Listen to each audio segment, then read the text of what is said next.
Oi, meu nome é Esther, eu tenho um blog chamado Vida Prática Judaica e, bom, você pode ver o endereço aqui no quadradinho embaixo do vídeo, e onde eu trato de temas práticos da vida judaica. E agora com a chegada do feriado de Shavuot, vamos falar sobre algo que quase ninguém fala, porque eu gosto de ir pelo caminho diferente.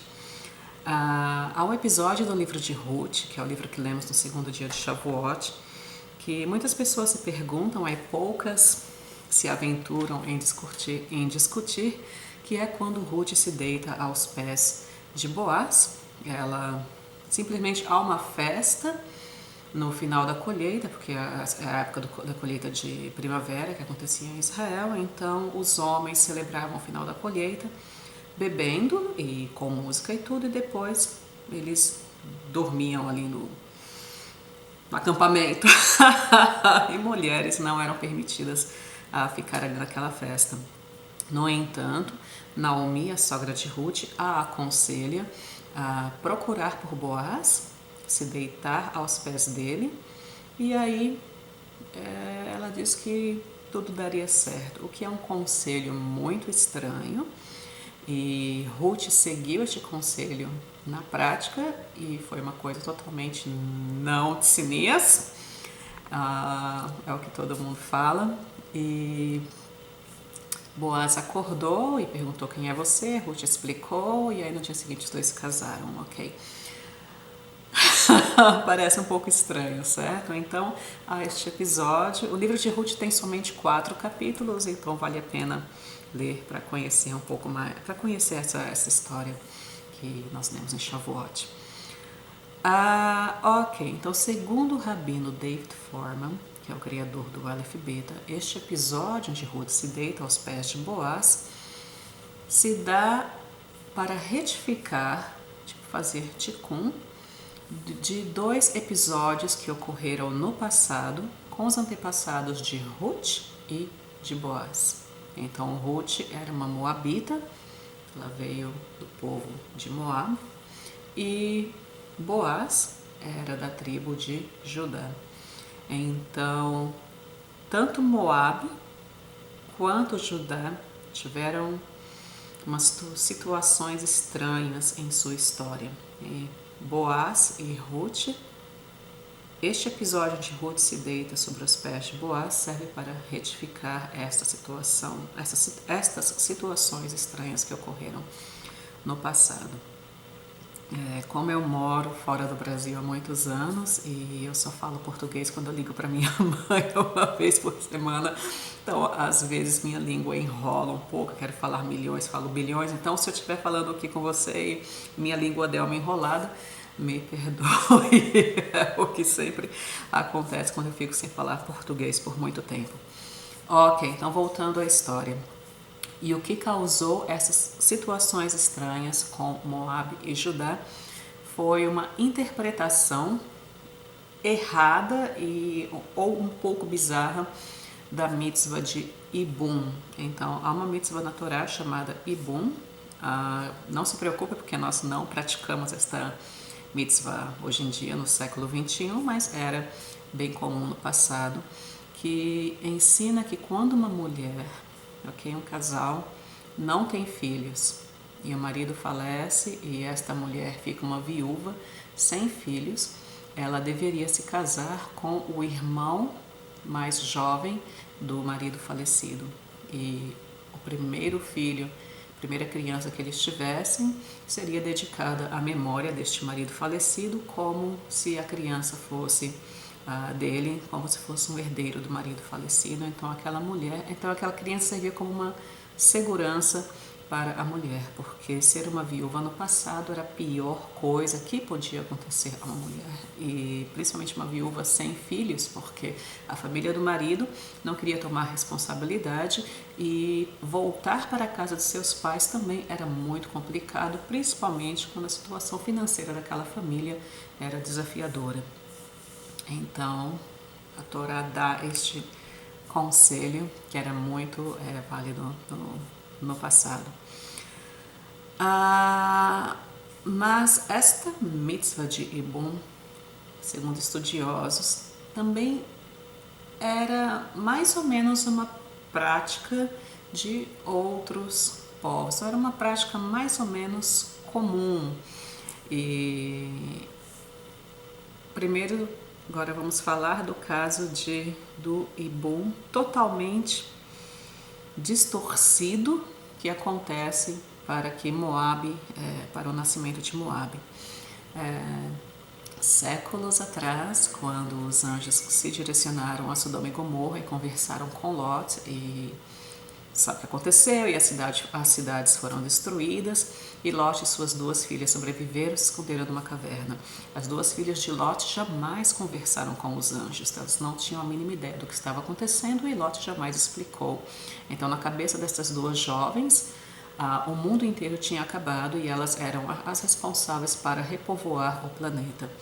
E Lot nunca explicou para elas que foi somente aquelas duas cidades e que eles poderiam simplesmente mudar para outro local. E Lot era sobrinho de Abraão, ele podia ter contado às filhas, sabe, semana que vem nós vamos para a casa do meu tio Abraão e tudo, mas ele jamais comentou nada.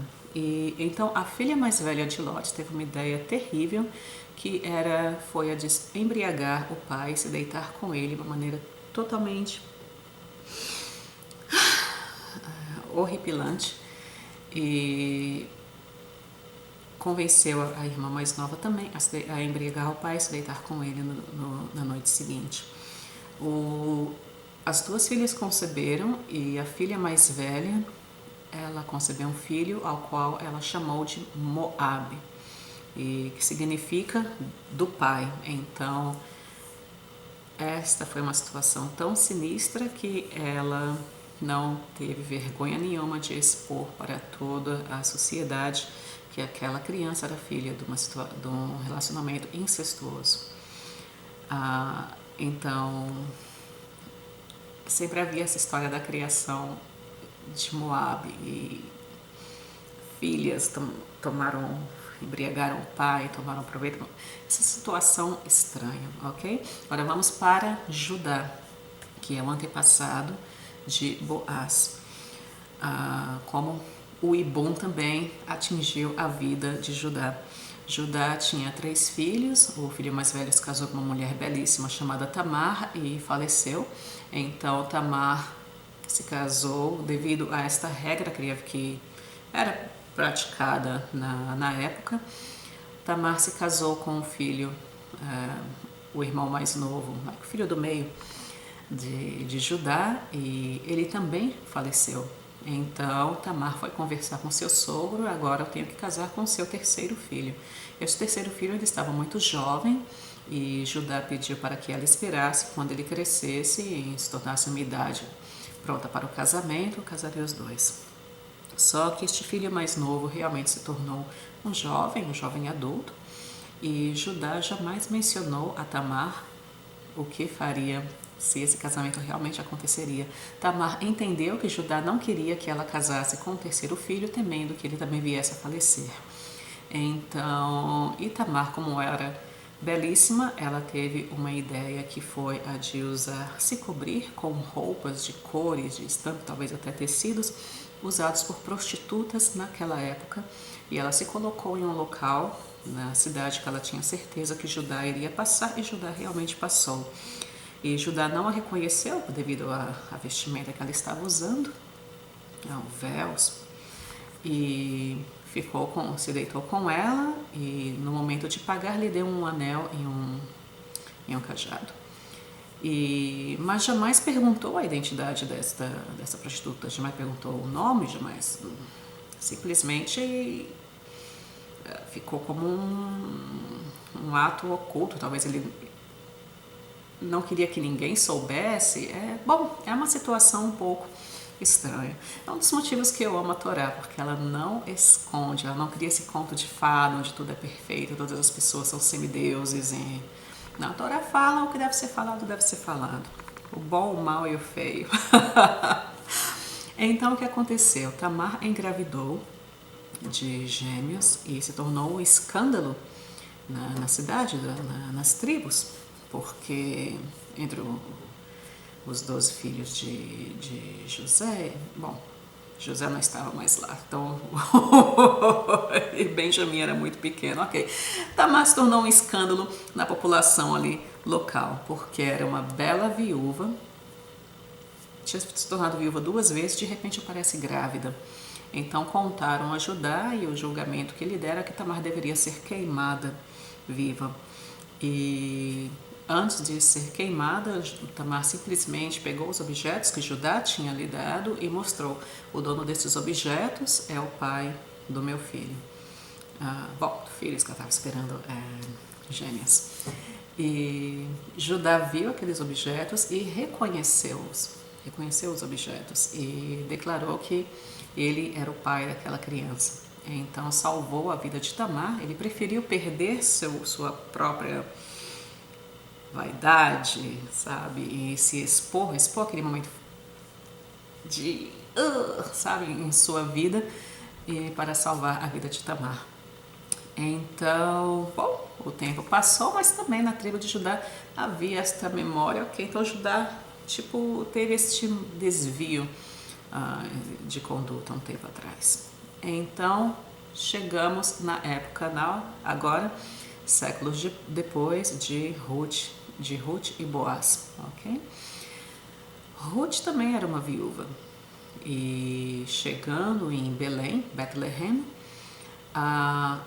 havia a possibilidade dela se casar com um parente de seu falecido marido. E Boaz era um candidato a fazer esta mitzvah de Ibum. Mas Boaz tinha uma idade avançada, que era bem mais velho do que Ruth.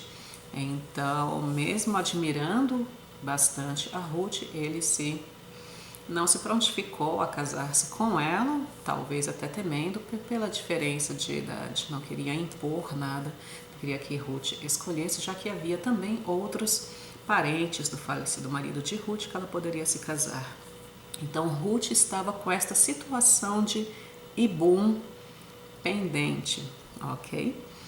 Quando Ruth se deita, Naomi aconselha que Ruth deve se deitar aos pés de Boaz e esquecer os outros parentes e tudo, e se deitar aos pés de Boaz, e Boaz acorda.